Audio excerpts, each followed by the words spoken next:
ایک شخص اپنا اونٹ ڈھونڈتا ہوا مکہ کی طرف بڑھ رہا تھا۔ اس کا مقصد قریش کو قافلے پر ہونے والے حملے کے بارے میں بتانا تھا، مگر اس شخص کو کیا پتا تھا کہ اس کا یہ پیغام دینا ایک ایسی جنگ کی وجہ بنے گا جو تاریخ کا ایک نیا چیپٹر شروع کرے گی۔ ہجرت مدینہ کے بعد مسلمانوں کے مکہ میں موجود گھروں کو لوٹ لیا گیا تھا، مگر کیونکہ مسلمانوں کو جنگ کی اجازت نہ تھی اس لیے مسلمان کچھ نہیں کر سکتے تھے۔ قریش کے تجارتی قافلے مدینہ کے قریب سے گزرتے تھے۔ یہ قافلے مکہ کی اکنامی کے لیے بہت امپورٹنٹ تھے۔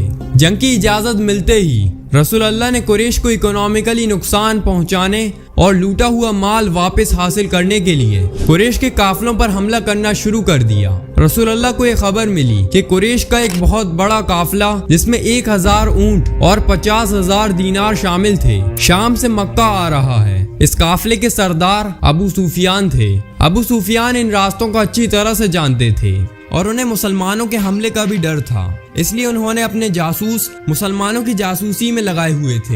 رسول اللہ کو جب خبر ملی تو انہوں نے 313 اصحاب کے ساتھ قافلے پر حملے کا فیصلہ کیا۔ اس حملے کی خبر جاسوسوں نے ابو سفیان کو دے دی۔ ابو سفیان نے ایک قاصد مکہ بھیجا۔ یہ قاصد اپنا اونٹ ڈھونڈتا ہوا مکہ پہنچا اور مکہ پہنچ کر اس نے اپنے اونٹ کا کان اور ناک کاٹ دیا، اپنی قمیض پھاڑ دی اور قریش کو قافلے پر حملے کی خبر دی۔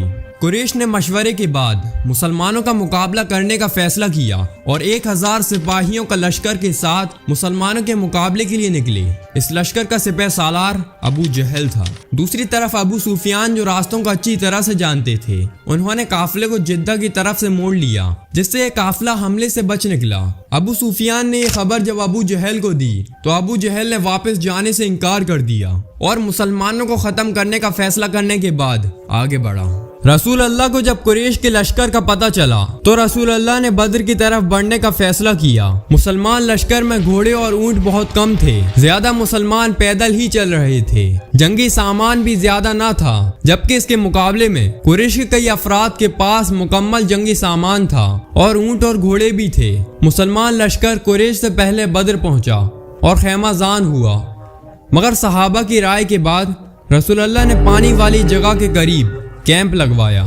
رسول اللہ کے حکم پر ایک حوض بنایا گیا اور اس میں پانی جمع کر دیا گیا اور باقی کنویں کو بند کر دیا گیا۔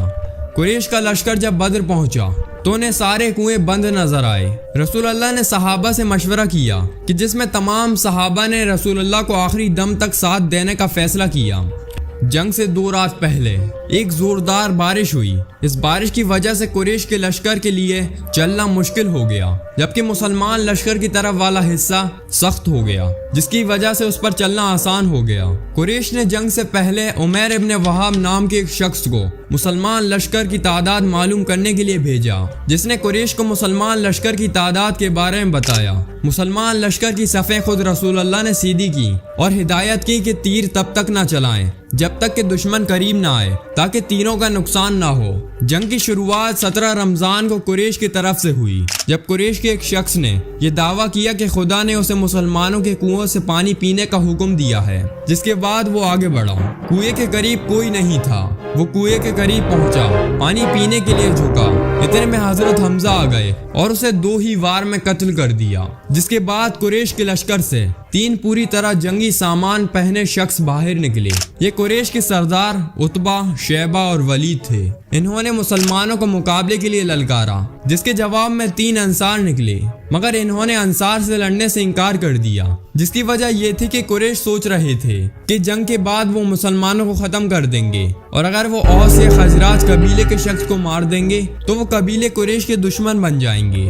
انکار کے بعد انصار واپس لشکر میں چلے گئے اور مقابلے کے لیے حضرت حمزہ، حضرت علی اور حضرت عبیدہ بن حارث نکلے۔ حضرت حمزہ اور حضرت علی نے شیبہ اور ولید کو آسانی سے قتل کر دیا، مگر حضرت عبیدہ زخمی ہو گئے۔ حضرت حمزہ عتبہ کی طرف بڑھے اور اسے بھی قتل کر دیا، جس کے بعد حضرت حمزہ اور حضرت علی حضرت عبیدہ کو اٹھا کر واپس لشکر میں لے آئے۔ اس کے بعد دونوں طرف سے ایک دوسرے پر تیر برسنے لگے۔